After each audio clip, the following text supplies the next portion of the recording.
What an extraordinary honor to be with you here this morning, so soon after coming from Kango, Kanjaramogi. And I want to say that these are difficult times for us in the region.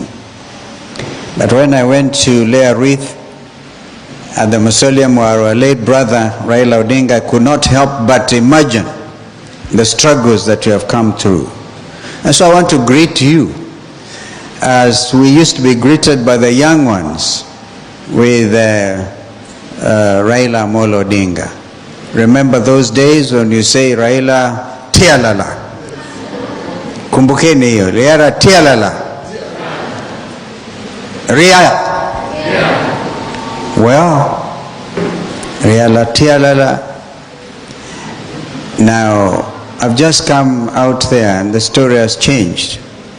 And it is Joey, the buffalo. Joey. You need to carry a spear with you so you can make a bit of sense out of that. But students of Kenya University, you are truly honored to be able to host such a distinguished leadership in our continent. And more particularly, the chief guest today. I bring you greetings from one who was a fourth president like you, the Honorable Uhuru Kenyatta. I was speaking to him as I was driving in to Kenya, and he was so excited. He leaves the country tomorrow and he asked me to convey his message of welcome to you. And there's so much again as Mheshimiwa Jessica Balu, Member of Parliament for this area. You did make some very interesting comparison between our chief guest and yours truly. That you are born the same year, believe it or not. But Mr. President was born in February and I was born in December. They went on to found Botswana Patriotic Front. And we are members of Wiper Patriotic Front. And then you have come visiting. I hope I'll go visiting. In fact, my plan says by Wednesday I'll land in Gaborone. So I hope you'll be home by then and to be able to visit. So let me make this submission in writing, because if I don't, my brother Pierlo Lumumba will have carried the day. And as Sylvia said, it's so difficult to speak after Pierlo. But Pierlo, I must tell you, I'm very personally proud of you because of what you have done to this university.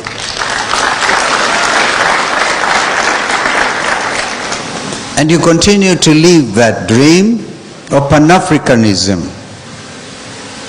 content. Then you also add form to it because you're eloquent. And so I must take this opportunity to urge you on. Don't look back. Now you're looking at innovation. You're even looking at media relations. You're expanding this space. Because, as you say, the period of sloganeering is over. No more slogans. We need to really live what we preach. And so you're in the forefront at such a time as this. I've seen you crisscross the continent, sometimes addressing huge audiences, some not so huge. Like I watched what you talked about in Accra, Ghana, and I'm truly amazed. And so I wasn't here when Malema was here, because I was afraid that these Kenyans were going to look at me differently. But that's a true African, a true son of this continent, saying it as it is. Because the era of preaching that we are the African lion has come to an end. Because must come to an end literally, and really do something. We often talk about the Asian tigers, Mr. President, the Asian tigers, and then we say the time for the African lion has come, and the elephants and all. We need to lift this country. The moment has come. And now the rest of my remarks must be in writing. This university holds a very special place in my heart. Every visit reminds me of its remarkable journey, from the laying of the first stone to this very moment, as we break ground for the Pan-African Institute. It is a story of vision, of courage, and unwavering perseverance. That's why you are dressed, the dress code here is not a suit or a jacket like Governor Mutula is wearing. And imagine this mama and our late brother Justice Kasanga Mulwa were able to do the impossible. The dream of Justice retired Kasanga Mulwa and Mrs. Mother Mulwa has not only endured, it has indeed flourished. Kenya University stands today as a shining example of how vision, determination, and purpose can create transformative institutions. Because of their vision, makwiny proudly hosts Kenya's first non-profit university dedicated to African empowerment through education and through innovation. This is the essence of transformation. The belief that with commitment and persistence, we can build institutions that educate minds, shape futures, and strengthen our continent. Distinguished guests, Africa and the world bade farewell to one of our greatest Pan-Africanists, the second Prime Minister of the Republic of Kenya, Right Honorable Raila Amolo Odinga. Your heartfelt tribute to him this morning deeply moved me. I'm certain that from the mountaintop, my dear brother and friend Raila is smiling down upon us and upon you, proud of your tribute to him in his honor this morning. And what Junior forgot to say is, when I did not contest the three presidential elections in a straight line, it's because I chose for the first two to be my brother's running mate. And the third one, I did not even offer my candidature. I said I was going to really support him unconditionally. And that we did. Raila's Pan-Africanism was never merely ideological, it was a way of life.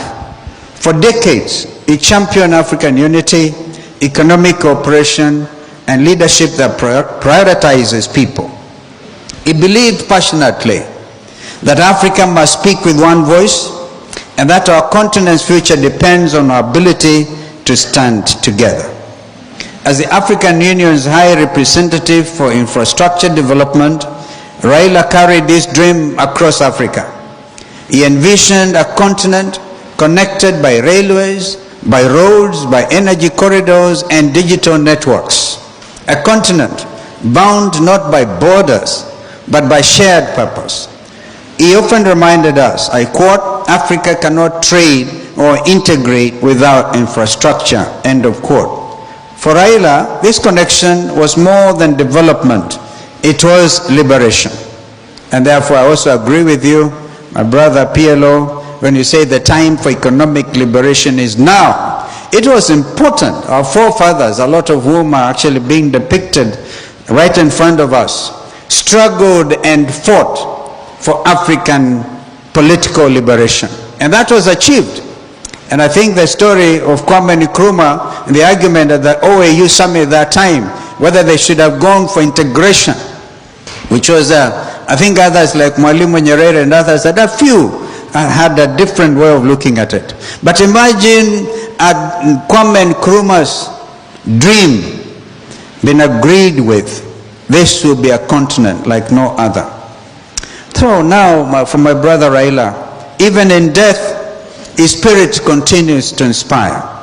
His voice reminds us that Africa's power lies in cooperation, not in division, in dignity, not in dependency. May his soul rest in eternal peace, and may his dream for a united Africa live on. Of course, he joins many, many others.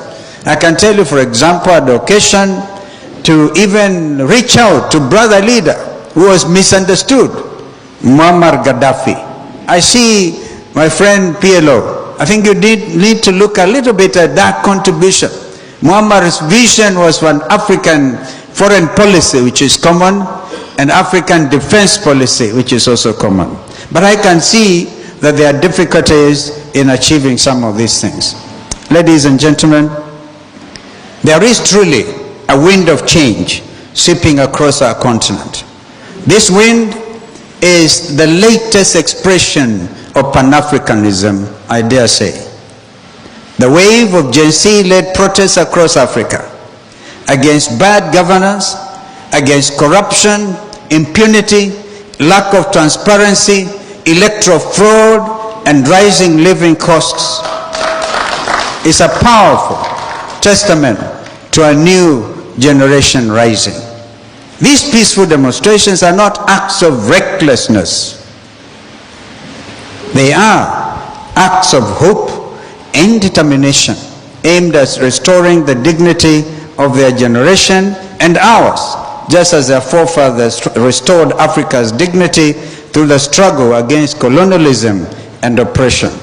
This is Pan-Africanism in action.